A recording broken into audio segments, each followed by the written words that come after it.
যে ক্যারেক্টারটা উনি ফোকাস করতেন অন স্ক্রিন, তার মধ্যে যেন উনি নিজেকে দেখতে পারতেন। উনি বললেন হেমন্ত মানে উত্তমের জন্য গান গেয়ে যে তৃপ্তি আমি পেয়েছি, উত্তমের সঙ্গে আমার সেই গান গাওয়া বন্ধ হয়ে যাওয়ার পরে আমি সেটা আর কখনো ফিরে পেলাম না। তো উত্তমের এই যে মস্ত বড়, ও তো গান জানতেন, ভালো কম্পোজ করতে পারতেন, গাইতে পারতেন, এবং ওর একটা অদ্ভুত দুর্বলতা ছিল হেমন্ত বাবুর কণ্ঠের প্রতি ভীষণ। এবং ওদের দুজনে মিলে কত ছবি একসঙ্গে গেয়েছেন, 26-27টা হবে বোধহয় যতদূর মনে হয়, আমি অফ হ্যান্ড বলছি।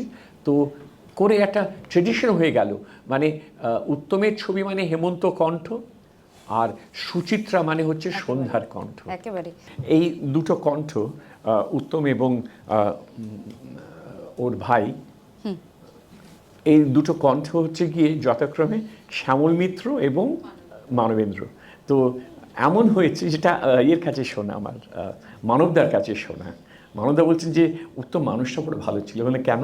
বলি জানো, মানবদা বলছেন যে ওই দোদুল দোলে ঝুলনা গানটা যখন আমরা রেকর্ড করছি, তখন আপনারা পুরোটা শুনলে বুঝতে পারতেন একটা জায়গাতে খুব সুন্দর গলার কাজ করেছেন মানবদা, মানে ওর ভাই আর কি।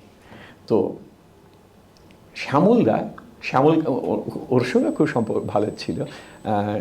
শ্যামলদা হঠাৎ মনে করলেন ও যদি এত কাজ করে তাহলে তো গানটা ও তো কেড়ে নেবে, ওটা ওর হয়ে যাবে, ও যদি বেশি ওই সব টান করে। তো তখন বলছি অত করো না, অত করো না।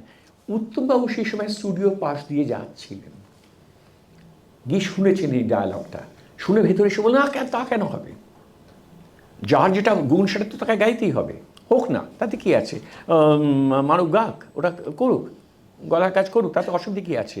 শ্যামল ওর বন্ধু ছিল আবার খুব, ওরা একসঙ্গে অনেক ছবি করেছেন একসঙ্গে। তো শ্যামলকে বলছেন যে না না, তুই এটা নিয়ে মাথায় হাস না, যেটা হচ্ছে হোক হোক। ফলে তাতে কী হলো, ওই জায়গাটাতে ওই যে টানটা নিয়ে করছেন, যেটা নিয়ে শ্যামল আপত্তি করছিল, সেটা উনি পুরো গাইতে পারলেন। তো মানবদা বলছে এই হচ্ছে উত্তম কুমার, ও জানে যে ও যেখানে আছে, ও উল্টে কে তান করছে না করছে এসে যায় না, ও যখন গাইবে তখন ওর মুখের দিকেই তাকিয়ে থাকবে লোকে, ওকেই ওরা নেবে। বাংলা সিনেমার প্রেমের যে ভাষাটা আমরা চিনি, তার অনেকটাই যেন তৈরি হয়েছে উত্তম কুমার সুচিত্রা সেন জুটির হাত ধরে। আপনি কি মনে করেন তারা প্রেমকে এক নতুন সিনেম্যাটিক ভাষাকে দিয়ে গেছিলেন? সিনেম্যাটিক ভাষা না, ওরা প্রেমকে সিনেমা করে দিয়েছেন। কেন বলি, আমার ছেলেবেলার স্মৃতি হচ্ছে আমাদের পাড়ার মা মাসিরা উত্তম আর সুচিত্রার ছবি হলে না দেখে ছাড়বে না। আর আমাদের সুবিধে ছিল, ওরা আমাদের করতেন কি, ঠিক টাকা দিয়ে দিতেন, এই আমাকে, আমাদের পাড়ার খুব কাছেই ছিল প্রাচী, সেখানে ছবিগুলো আসতো, নতুবা ছবি ঘরে মেইনলি প্রাচী, আমরা গিয়ে লাইন দিয়ে টিকিট কেটে এনে ওদেরকে দিতাম।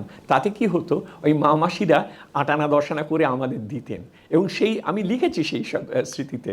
তো সেই সব পয়সা দিয়ে আমাদেরও আবার ওই ছবিগুলো দেখা হতো, আমরা ওই পয়সাগুলো দুটো টিকিট কেটে দিলে আমাদেরও হয়ে যেত, তখন তো কি 10 আনার টিকিটের দাম। ধন্যবাদ স্যার। অতএব উত্তম কুমারের কথা বলতে বলতে আমরা শেষ পর্যন্ত পৌঁছে যাচ্ছি নিজেদেরই অনুভূতির কাছে। উত্তম কুমার তো শুধুমাত্র সিনেমায় বেঁচে নন, তিনি বেঁচে আছেন আমাদের রাগে, অভিমানে, কষ্টে, দুঃখে, আমাদের নস্টালজিয়ায়।